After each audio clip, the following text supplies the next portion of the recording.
Good afternoon, everyone. My name's Iain Thain, and I'm delighted to welcome all the Primary 7 pupils and teaching staff from the Inverurie network, and to also welcome so many of their fellow P7 pupils and teachers from across Aberdeenshire. With schools from Peterhead to St Cyrus and Huntly to Aboyne joining us today, we are truly seeing Aberdeenshire from mountain to sea as we present this very special event. Active Schools, as part of Live Life Aberdeenshire and on behalf of Inverurie Academy's Skills for Learning, Life and Work Week 2021, and also in association with Young Scot and both Scottish and British curling, are delighted to bring you Finding Resilience in Transition, a Sporting Context. An elite athlete's career goes through many stages, and many of those involve learning to overcome new experiences whilst reflecting on past experiences to ensure their next performance has the best chance of being successful. This reflects in many ways what our Primary 7 audience are preparing for and will experience as they look towards August 2021 and their new adventure as S1 pupils. This afternoon, as we look ahead to this next exciting chapter in your education, I'm delighted to welcome via Scottish and British curling, Gina Aitken, 5-time Scottish mixed doubles champion and 2014 World Junior silver medalist, and Ross Paterson, current World Tour curler and bronze medalist at the World Curling Championships in Las Vegas 2018. And in addition, Gina and Ross actually also competed together in the British curling mixed doubles elite finals. Gina, Ross, good afternoon to you both, and thank you so much for joining us. We have so much we could ask you this afternoon. We have many questions that have come in from the schools, but we're going to start by taking you back to your own school days, if we may. Firstly, Gina, to yourself, thinking back when you were about to move to secondary school, how important at that time was sport to you, and did you then take part as your secondary school unfolded? So when I was in primary school, I actually wasn't that into sport. I did a bit and I'd made a few friends through sport, which is the main reason why I wanted to keep it up in secondary school. It was mostly just a way to meet different people, different classes, different years. And then in secondary school, that was when I sort of accidentally got a bit competitive. Me and a bunch of friends decided to play a curling competition together. And we just had so much fun that we just kept going, and I've still kept going, having fun and still making friends when I'm playing. So that was probably the main role that sport played for me at school. Super. And Ross, how about you? What are your memories of the step up and how sport featured? Yeah, so mine was maybe a little bit different to Gina's. I actually grew up in a small village which had 6 people in my year at school, and 36 people in total. So when I moved up to the high school, it was a big step up for me. There was about 1,100 people. So it became a lot bit, I was maybe a little bit more shy when I was younger, and it was difficult maybe to meet friends, but sport in school allowed me to do that through the PE classes. And I played in the likes of the school football team, but curling was the one sport that I always knew that I wanted to pursue. And like Gina said, it was lucky we met a lot of good friends through that as well and continued to do so. So yeah, I think PE at school was always my favourite class. But it was a big step up going from a small school. Of course, yeah. And any particular programs that either of your schools had at those times, or was it more that you made your own way? Certainly, when I was at school, there was no. I was maybe a little bit older than Gina, but when I was at school, there wasn't any path available for us. It was just, if you went to school and you went to your PE classes, then from there it was whether you wanted to play in any of the teams that were available. Whether it was actually football, and shinty was the second favourite sport in my school that I went to, but I never participated in shinty.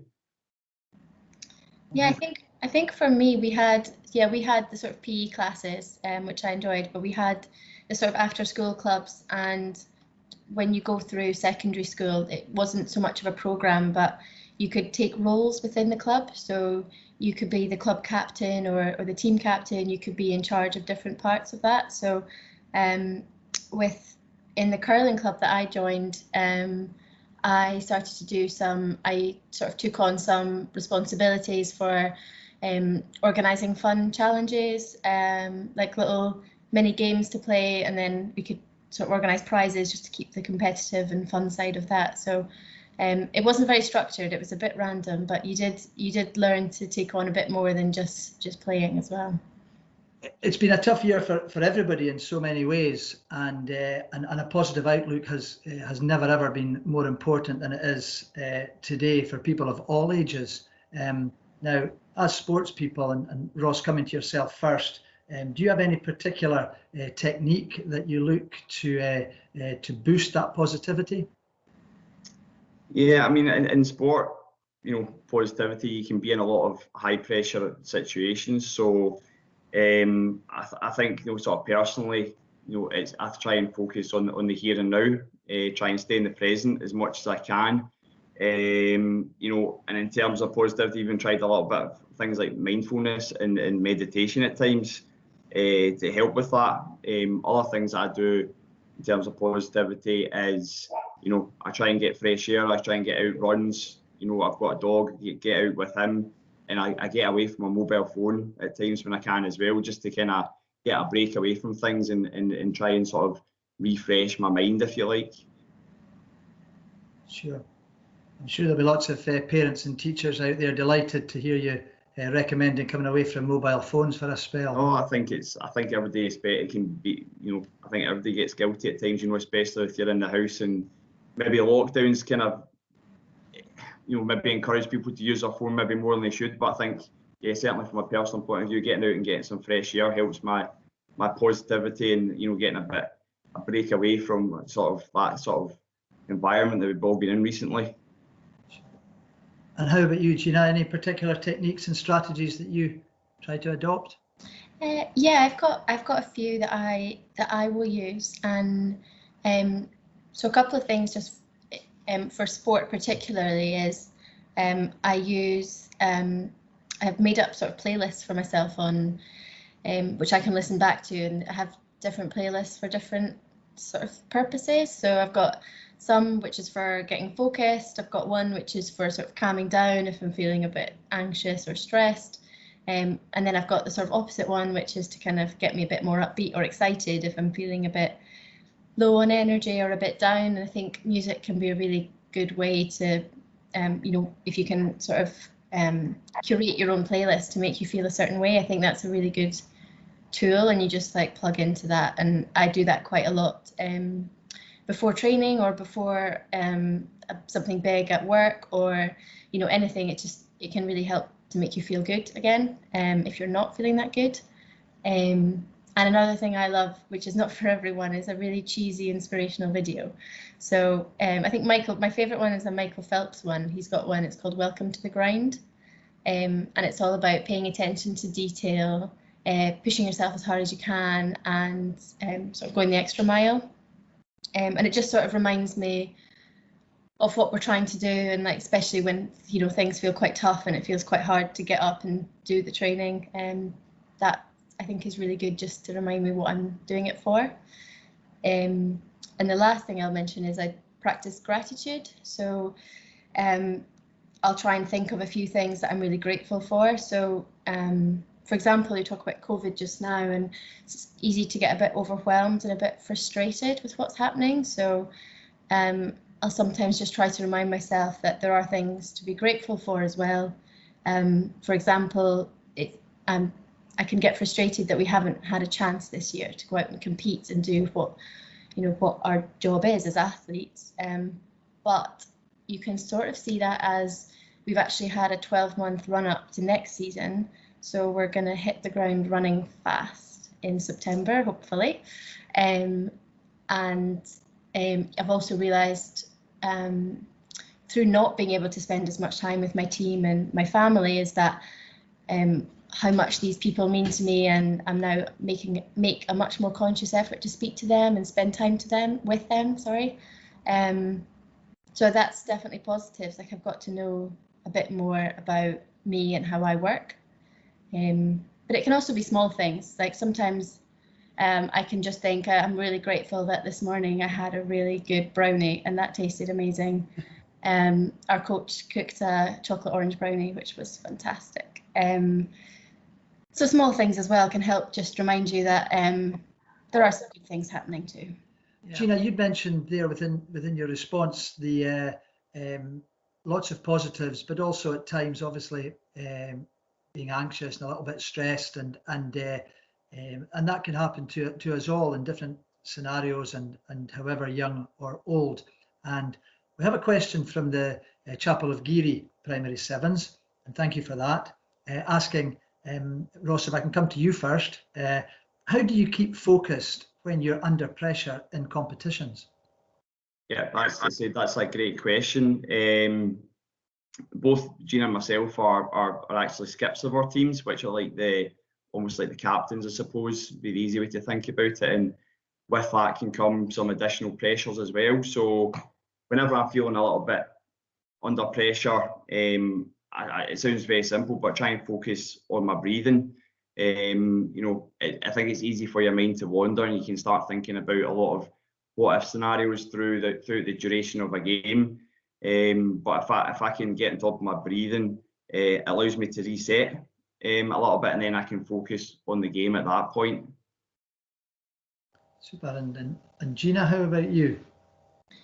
Kind of similar. I think Ross mentioned a bit of mindfulness earlier and kind of just being aware. And I think for me, I'm trying to keep really disciplined in my attention and focus on the things you can control, like, what you're doing yourself, not what's going on around you. So for me, that kind of looks like focusing on feeling. So the feeling of the ice under my feet and feeling the stone in my hand, and just sort of, the speed of the ice, and when I'm actually throwing the stone, I can just try and really tune into that, and that helps me know like how I'm doing, and it really helps me focus on being in that moment, because I think, as Ross said, it's when you don't want your head to run away with you and sort of get distracted almost, and that for me really works. Sure. Now, you mentioned the ice under your feet, and whilst it's great having you both here on virtual screen this afternoon, I'm delighted to say that we have some video clips of both in action. So firstly, we're going to come to a clip of you, Gina, doing your stuff on the ice.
Gina, some wonderful clips there.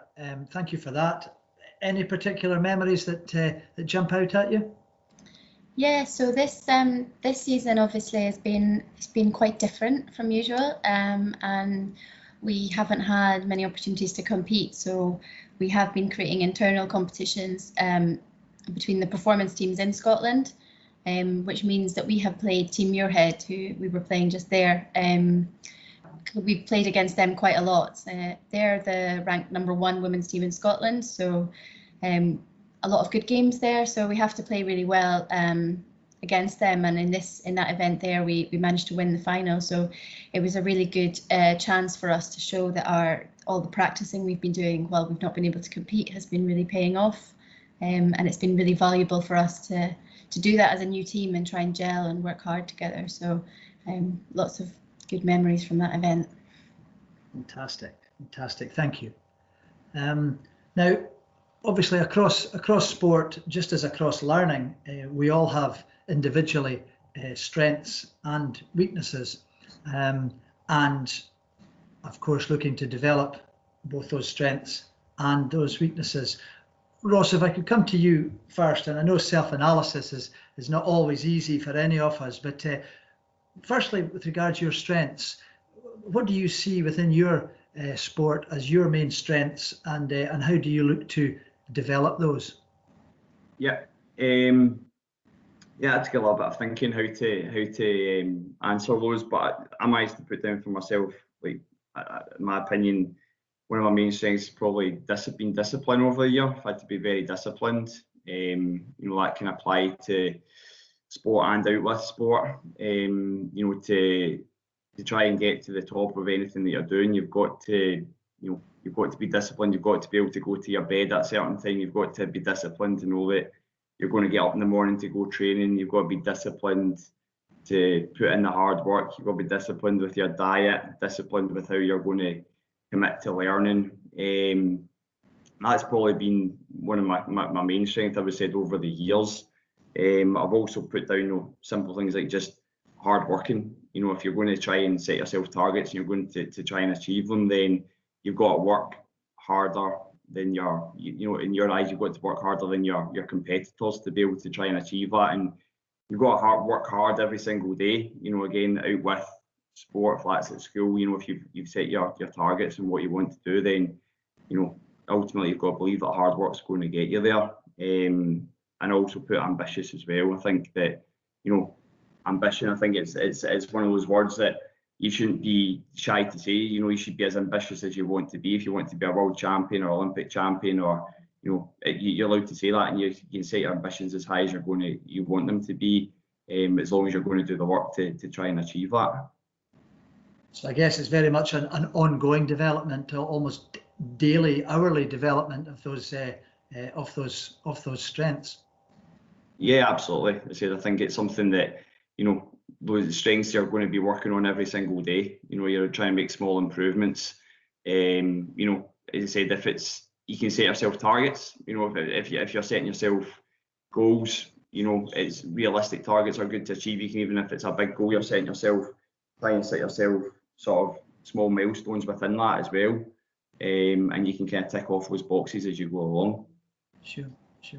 And Gina, how do you view your strengths within the sport, and how you develop those as you work along?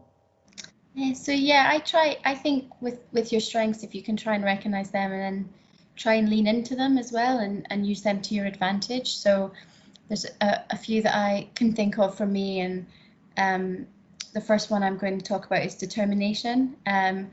I was quite often a very stubborn child, but I think determination is just like channeling that in a positive way. So it in that way, it's a great tool, and I can use that to my advantage. So I don't give up easily in sport when things are not looking like they go so well. I'm not likely to give up very easily. I can definitely stick in and be quite determined to turn things around, and being patient and waiting for my opportunities. So, you know, keeping on going. So that's kind of leaning into that, even though stubborn might not sound so good. The second one I talk about is being calm and quite level-headed. So I try and lean into this in curling, and in the role I play in my team, which allows me to be play with my teammates, and I can try and be their rock. So try and be quite steady, so that when they're nervous or stressed or excited, I can try and be that steady constant. So try and keep quite level and keep her mindset quite even. I'm a big fan of consistent processes, so sticking to what you know works for you no matter what situation. So whether you're doing well or not doing so well, just trying to sort of act and behave in the same way, I think really is good.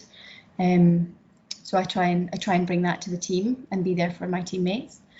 The last one I'll talk about is having quite a logical mind. So the way I learn is I like to really fully understand how something works. The flip side of that is that I can be quite slow at processing, which can be a challenge in curling where we have to play to a time clock. So you have to be quite fast at making decisions. So I try and use my strength of really wanting to understand everything. And when Ross talked about us both being in charge of the tactics of the curling, I try and work out strategy ahead of time so that I can try and recall scenarios and situations by fully understanding what we think is going to pan out, so that I can make these decisions much faster. So that hopefully the way my logical mind works is that then sort of comes out and I can make decisions much faster that way. And within those, any particular weaknesses that you feel you'd like to particularly look to work on as you develop, Gina? Yeah, so something I would like to develop more is my strength, especially so in curling for sweeping. Your upper body strength is really important. I'm not the strongest or fittest yet, but there's certainly different roles in the team that make sure that those who are good at it, and I've got teammates who are fantastic at it, sort of that shows them off in the best light, and that's not something that my role really demands of me right now. But that's not to say I'm sort of giving up on it. It's still a part of the game, and I'm still engaging in that and trying to improve bit by bit, so that just in case it is needed, I can do it. But it is something that I would like to work on still. There's always something, isn't there? Of course. Ross, any particular weakness that you feel you're consistently looking to improve? Yeah, I mean, probably in all honesty, my biggest weakness is I can be overly self-critical at times. You know, if it's, you know, in curling, the skip of the team throws the last two shots, so quite often you can be in scenarios where you can win or lose your team, your game at that point, or that could be, you know, it could be a small game, it could be a championship, it could be a medal winning match. So yeah, at times I found that difficult to bin. You know, if you've maybe made a mistake, whether it's through shot making or maybe a tactical call at some points through the game, then you know that kind of lingers on my mind a little bit, and I struggle at times to bin those things. So I'm trying to work on that just now and try and, you know, we talked about kind of mindfulness and being able to stay present, and those sort of things are very important to try and kind of stay as level-headed as possible and live in the moment. So yeah, it's one of those ones that you try not to, you know, the highs you try and not get too high, and the lows you try and not get too low. It's trying to keep that sort of level-headedness, and yeah, if things don't go according to the plan, then not give yourself too much of a hard time for it. Sure. As we've seen and heard thus far, you're both in the midst of excellent and growing careers. Always the occasional blip, as you both touched upon there, as with learning, as with sport. We have another question here that's come in from Uri Side Primary School, from Miss Powers' P7 class there, and it asks you, what gave you the courage to keep going when you've made a mistake or failed at a particular event, perhaps? Gina, is there anything that comes to mind? Yeah, so I think what gives me the courage to keep going is just reminding myself how much I enjoy what I do and what it means to me. I'm quite motivated by people and doing my best for my team and with my team. So if something doesn't go so well, especially where there's other people there, I'm really ready to remember that I have a responsibility to try and do the best for my team. So that definitely makes me get up quite fast and learn and then try again, basically. I don't think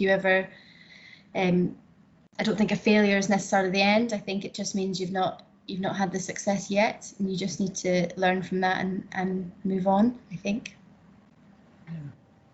It's an excellent outlook. We've got a super question here that's come in from Hatton of Fintry, from the P7s at Hatton of Fintry. And thank you all for all your questions that you've sent in. We will endeavour to answer as many as we can. And Ross, if I can come to you on this one, you, as I've said, you both in excellent careers, but have you had any particular setbacks, getting to the top of your sporting career, and any particular approach that you took to overcome them?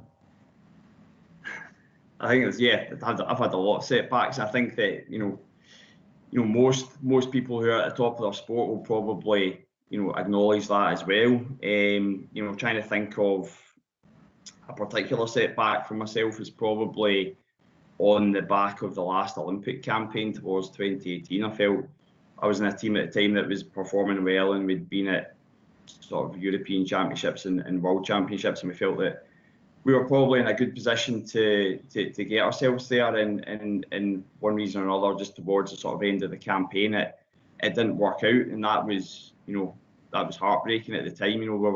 There was good competition, and it was probably a close call as to which team could go. Every team could justify their place, and we didn't get selected. So for me, that felt like a huge setback at the time, and it was difficult to kind of see a way forward. So for myself, I was playing number 2 in the team at that point. I'd always been that kind of a position in the team that I'd played sort of historically, but I was getting kind of growing in sort of my experience in the game, and I'd been playing in the men's game for roughly 10 years at the time. So I felt at this point in time it was I wanted to be the master of my own destiny, if you wanted to kind of put it that way, and I decided that it was time to have a change and move up to skip and have my own team at that point. So I made the decision. It was a tough decision to change position and to take on the leadership role within the team, but since then, I'm glad I've done it, and we've enjoyed the teams that I've been with. We've enjoyed a good amount of success. So it's as tough as it was at the time. It's proven to be a good turning point in my career, and definitely something that's been a positive since then. Sure. And Gina, if I can come to you on our next question, and this one comes in from the Strathburn Primary P7s, and it might be difficult to pick one out, but what would you say has been your highest point, if you like, since within your curling career, and perhaps also your lowest?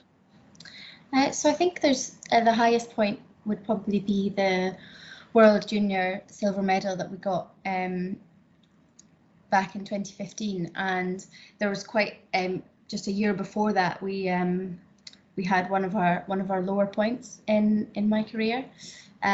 So in 2014, playing in the junior women's team in Scotland, we were smashing it. We were winning events. We played in and beating our rivals all the time, and then we won our national championships and went to the World Championships in Switzerland, and we had so much confidence because we'd been doing so well in Scotland. But when we got there, we realised that the competition there at the World Championships is significantly harder, and the other teams we were playing were all really good, and we lost quite a few games to start in that competition, and that really knocked the wind out our sails. And there was a lot of tears. But at that event, the bottom 2 teams in the championship get relegated, so there was quite a lot of pressure for us to keep our country, to keep Scotland up in that championship. So when it came down to our last game, we had to beat Italy in order to stay in the championship, and it was a really close, tough game. I think my mum still claims that this is why she has grey hair.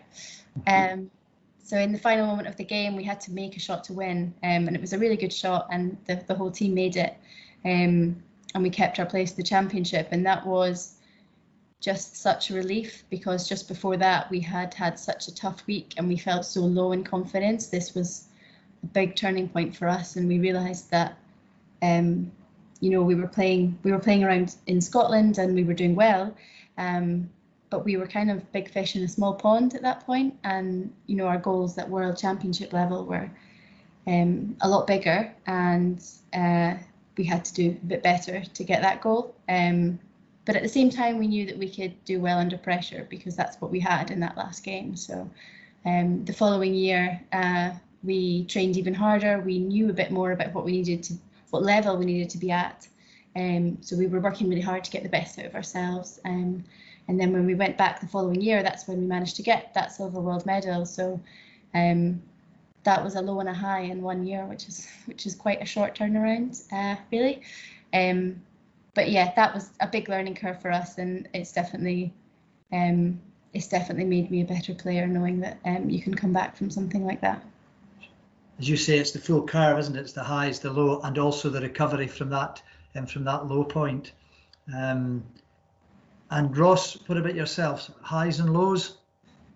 Yeah, I mean, we kind of chatted about the low. I think was probably, in terms of the sort of last Olympic campaign, and maybe for a low point in a game, I've got to go back to my junior career again, which is probably a fair time ago now. But we'd been at I'd played in a lot of sort of Scottish junior championships, and I'd never managed to win, and it goes up to 21 in Scotland, and I had a new team, and we managed to win the Scottish Championship. So it was my last year in juniors, and we won, which was brilliant. But it was our first year at the World Championships as well, and we didn't really know what to expect. But we managed to find ourselves in a position where we won every single game in the round robin, which put us into the semi-final against a Canada team which had finished fourth. And Canada are usually a very strong team, so to see them in fourth place was unexpected, but we lost that game, and then we won the bronze medal game, which was great to get a medal. But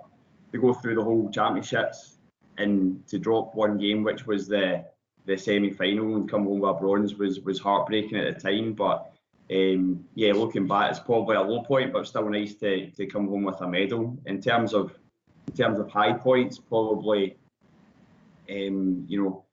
as I said before, I stepped up and made the decision to play skip, and in our first year together as a team, we managed to win a Grand Slam title over in Canada, which is huge. It's we play in a lot of tour events, but the Grand Slam events are the sort of pinnacle of those tour events. So sort of similar to your Grand Slams in tennis, and we were over in a place called Newfoundland, which is a well supported province in Canada, and we play in front of great crowds, and to do that achievement in our first year together as a team was fantastic, and it kind of gave us the confidence to push on. Sure, wonderful, thank you. Now, I'm sure listening in and looking in this afternoon, there are many loyal teachers and others who have influenced the children's journey thus far. If I could ask you, Gina, if I could come to you first, if I may, is there a person or a role model that has helped you, particularly through the tougher times, and generally inspired you? Yeah, so there's probably a couple of people I could mention, but firstly, I would just say that my dad is definitely someone that's helped me a lot. He is a curling coach, which helps, but he's generally just a really chilled out and level-headed guy all the time. He reacts to tough situations in quite an easygoing way, so he doesn't get tense and brace against them, and allows himself to get stressed and uptight about anything, but kind of accepts things, and sort of seeing him do that, and he was with me in all the lows and the highs, so kind of learning how he deals with stuff, and how you can sort of be a bit more easygoing, but that doesn't mean that you're not trying. You're still really going for it, and it's not sort of chilled out, not trying, but it's kind of accepting the situations that are coming your way, and sort of adapting to them and going with the flow a little bit. You kind of think you're going in one direction, and maybe you're going in a slightly different route, can still be going in a good way. So he's definitely been someone that's really helped me with that kind of mindset, and that's been really helpful for me. Sure. And Ross, any particular influence over the years? I don't think there's been a sort of specific role model or person has influenced me. I think I've just been lucky to have had a lot of good coaches along the way. You know, I've had coaches of different styles, coaches that have challenged me in ways which has angered me and frustrated me at times. But when I look back, I know that they've done it for the right reasons, and I've had coaches who have supported me through tough times, which has been important as well. So yeah, you know, I've always, my mum and dad, I'm not from a curling family. Curling's one of these sports where it's probably more common than not to have either, you know, a family member, whether it's your dad or uncles, that introduce you to the sport. But mine wasn't, I didn't go down that path. But you know, my mum and dad were very supportive when I started to play, and you know, they actively encouraged me to pursue the sport as far as I could go. Wonderful, wonderful, and so important, particularly at a younger age as you're developing into the sport. Yeah. I'm sure for both of you. Now, Ross, we saw a clip earlier of Gina in action. You didn't really think we'd let you get away without us doing exactly the same. So I'm delighted to say that we now have a clip for everyone to enjoy of Ross on the ice.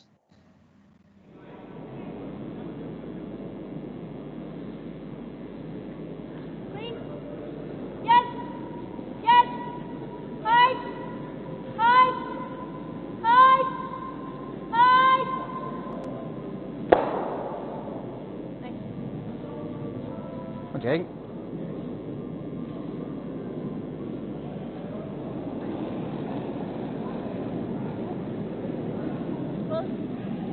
Yep. Yep. Tight. Hi. I think you've got away, Vicky, yet.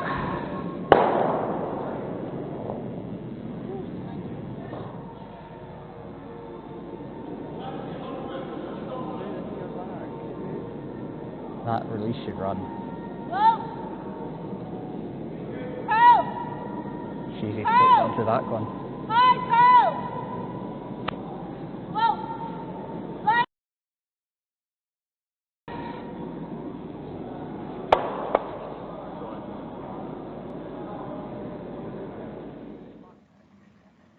Thank you, Ross.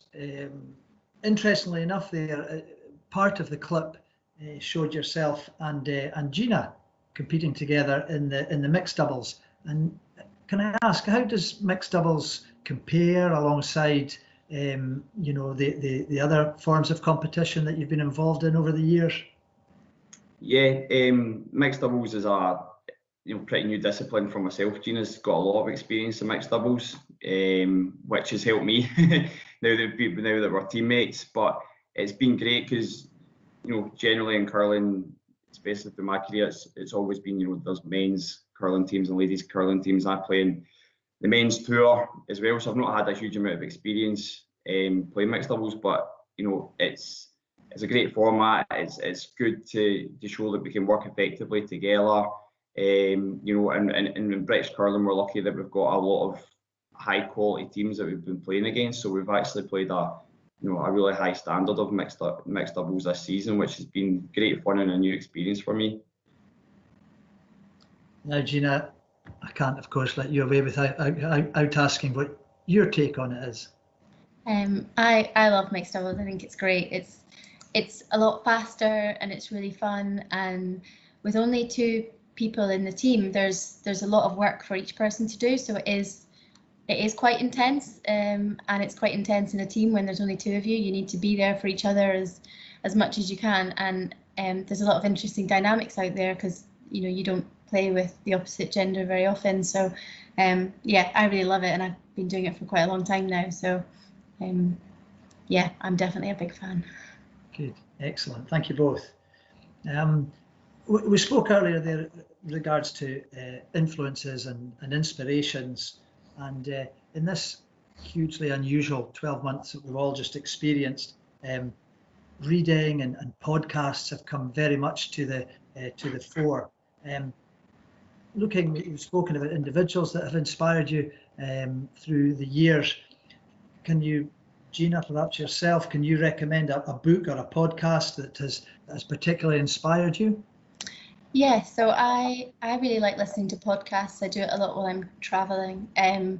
So one of my favorites at the moment it's called the High Performance Podcast, and it's Jake Humphreys that presents it, and it's packed full of quite inspiring people in sport and in business who have done amazing things, and the conversations are really in depth and detailed about various aspects of what they do. And one of my favourite episodes, if I'm going to call one out, is one with Johnny Wilkinson.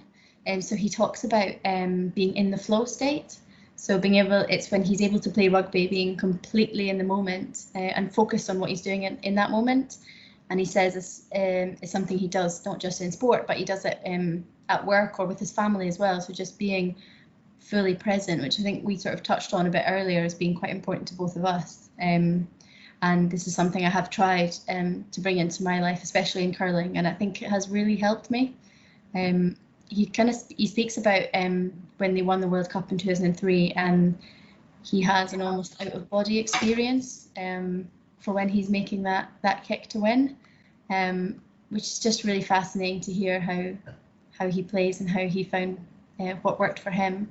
But he talks about pressure, expectation, and how these can have an impact on your mental health, and it's something that he had to deal with and found quite hard. So I quite enjoy listening to that kind of conversation where you really find out how someone like that overcame one of their challenges, and he's incredible and has done so much stuff. So that's a really good one. Sure.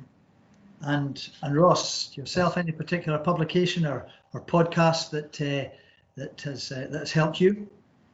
Well, most of the podcasts I listen to are football related, so maybe not so much for curling. But in terms of things like books, then I read the Andy Murray 77 autobiography, which I found really inspiring. It was all about how he built up to winning his first Wimbledon championship, the Grand Slam. His sort of dedication to training. Being a fellow Scot as well, you can relate to him and his sort of journey through sport, which I really admire, and you can kind of feel a sort of loose connection with. Other book that I've got is one's called Mindset as well. We've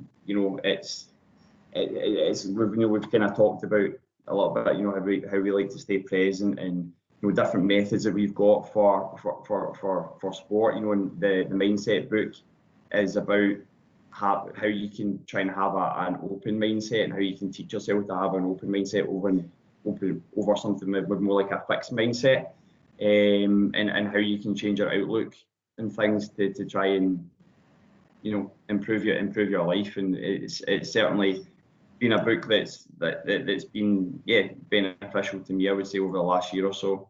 Sure. Now, the boys and girls, of course, are looking ahead with great excitement, I'm sure, to going into secondary school, to going into S1 in August. But we all have ambitions, and we all have futures. And what are your ambitions? Gina, if I can come to you first, if I may, what are your ambitions for the future, and how do you plan to reach them? Well, for me, the dream is to get that Olympic medal.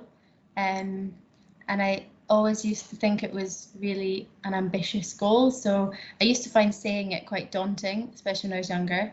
But now I can I feel a bit more confident in saying it. I know how to get there. It's just about keeping on getting the best from myself and improving little by little, and focusing on where I'm going and how I'm getting better all the time, and celebrating even the small wins keeps me motivated for that.